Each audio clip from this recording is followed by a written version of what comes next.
Bienvenue dans ce tutoriel vidéo de compétences Mac où aujourd'hui on va parler de photos et de la possibilité de visualiser vos photos sur une carte, donc sur Google Maps. Alors on va lancer l'application photo. Donc comme vous l'avez vu dans le tutoriel précédent, vos photos sont classées par année, collection ou moment et vous avez à chaque fois ici l'indication des lieux. Donc quand vous êtes sur une année, si vous voulez voir toutes les photos de l'année sur une carte, vous cliquez tout simplement sur le nom du lieu.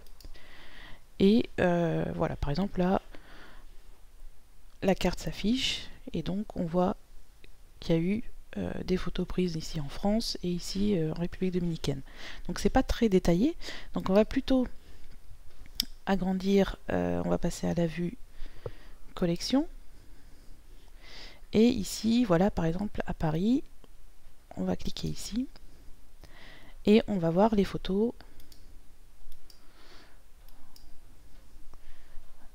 sur la carte. Et donc plus on va zoomer, plus les photos vont se séparer puisque on aura les photos prises à des endroits différents. Donc vous avez le mode d'affichage standard, satellite ou hybride si vous préférez avoir la vue satellite plus les indications de lieux comme les noms des rues, etc. Donc quand vous êtes dans un moment ou dans une collection, vous avez ici voilà, Bretagne par exemple. On va pouvoir aussi, on va repasser à la vue standard et on va aussi pouvoir zoomer et voir les photos uniquement de ce moment. Donc c'est à vous de décider au départ si vous voulez voir les photos d'un moment, d'une année ou d'une collection sur la carte.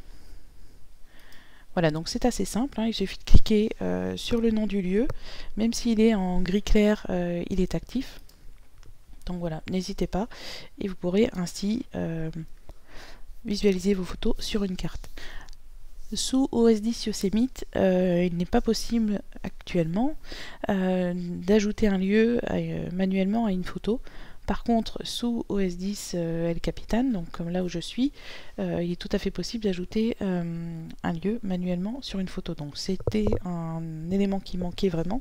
Donc Apple a corrigé cet oubli et c'est une bonne nouvelle.